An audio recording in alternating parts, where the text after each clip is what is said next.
d'aixòs 10.000 euros. O sigui, nosaltres a l'hora de fer comptes seríem, llevem ja el salari que hem tret, queden 10.000 euros. D'aixòs 10.000 euros, el 75% serà per a altres coses. Perquè el 20% anirà per a la reserva obligatòria i el 5% restant per a un fons que ara parlarem d'ell. Enteneu? Us explico. Tenim 10.000 euros. Ja hem pagat els salaris i tot. Val? Què es diu la llei? El 20% d'aixòs 10.000 han d'anar a reserva obligatòria. El 20% que són 2.000 euros. Ja ens queden 8.000. Val? Però a més, la llei me diu que la cooperativa necessita formar sempre la seva gent. O sigui, un 5% d'aixòs guanys han d'anar a capacitar els treballadors i treballadores. Doncs aleshores, altres 500 euros seran també per a aquest fons. Total, ens quedaran 7.500 euros per a repartir. Val? A part dels salaris. A part dels salaris que ja els hem descomptat abans. Tal vegada. No, però és que és la història. I això és molt important. La formació i promoció cooperativa, això és molt important, perquè ara una de les coses que s'ha parlat en la reforma laboral que ha sigut que cada treballador comptarà amb un xec de 20 hores, un permís retribuït de 20 hores per a la formació. En les cooperatives això ve de sèrie. O te formes contínuament o una empresa no xuta. I te formes en coses relacionades amb la cooperativa. No amb el curset d'anglès o d'informàtica o de... que estem tan acostumats. Val? Este fons, el mínim, se forma d'aixòs guanys que hem tingut, dels guanys cooperatius. Un 5% aniran per a aquest fons. D'acord? A part, totes les subvencions no se reparteixen, les subvencions van a aquest fons. I sancions que poden ocorrir dins de l'empresa que facis qualsevol cosa que no siga correcte, t'imposa una sanció, també aniria allà. I ullet, l'altre 50% de l'excedents d'aquesta venda d'aquest pis aniria a aquest fons també. O sigui, el que vol que hi hagi diners i treball de qualitat. Perquè tu pots estar molt format, però la teva formació no té res a veure dins de 2 anys. Què demanarà el mercat? Per exemple, vosaltres, en Multiaventura, ara tal vegada no necessiteu l'anglès o l'alemany. Però si mireu que dins de 2 anys el 50% de la vostra clientela és anglesa o és alemanya, haureu d'aprendre alemany o contractar persones que... Muy bien. La mateixa cosa amb vosaltres. Val? Ho enteneu?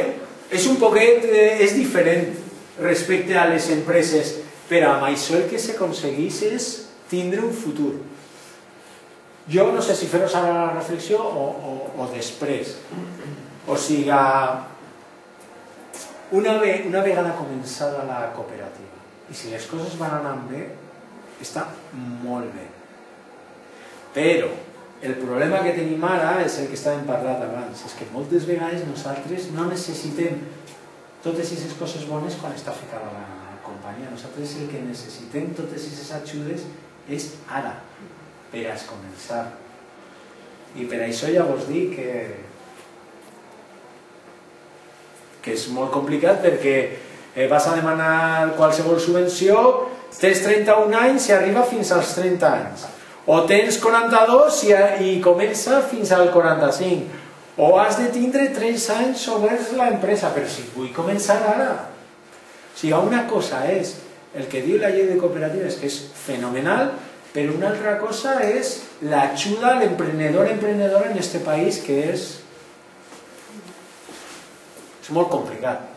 Val? Sabeu el que és el pla d'empresa? Això és l'element fonamental que necessiteu per a muntar una empresa. A veure, així tenim molt poquet temps. Jo no vos vaig a martiritzar ni... Però és molt important a totes les persones que vulgueu fer qualsevol cosa, jo me compromet des d'ara que jo vos envie un pla d'empresa que trobe per ahí per a que tingueu una idea.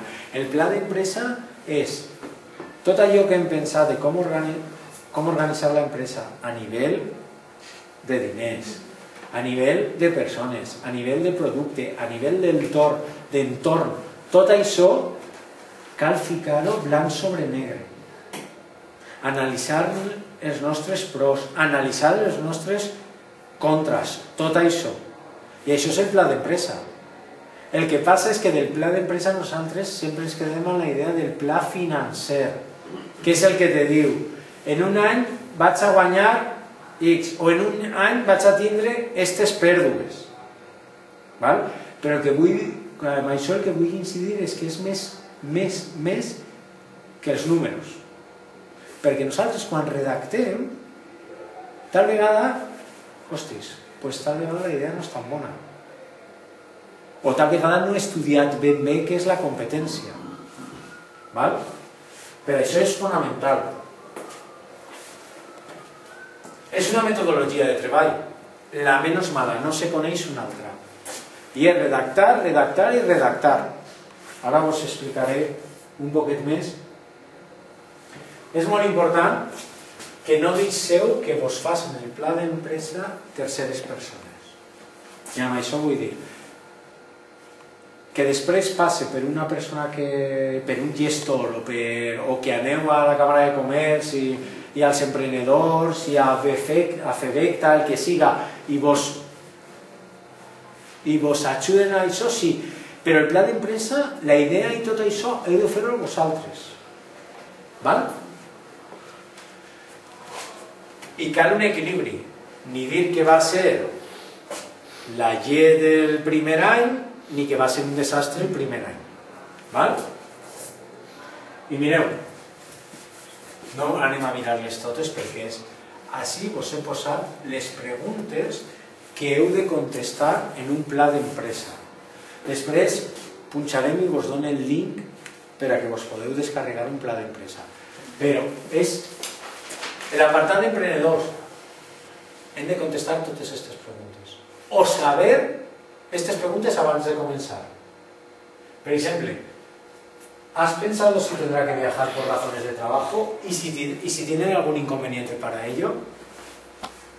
Pues a mi tal vegada el que m'agrada és estar a casa tots els dies.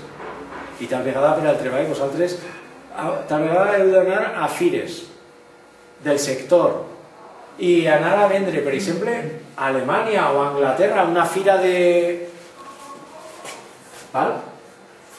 Els aspectes comercials. L'altre dia tu m'has dit una cosa que és... Yo no sé cuántas tapas tengo que vender, ¿no? Para ver si el negocio es... Pues això és fonamental.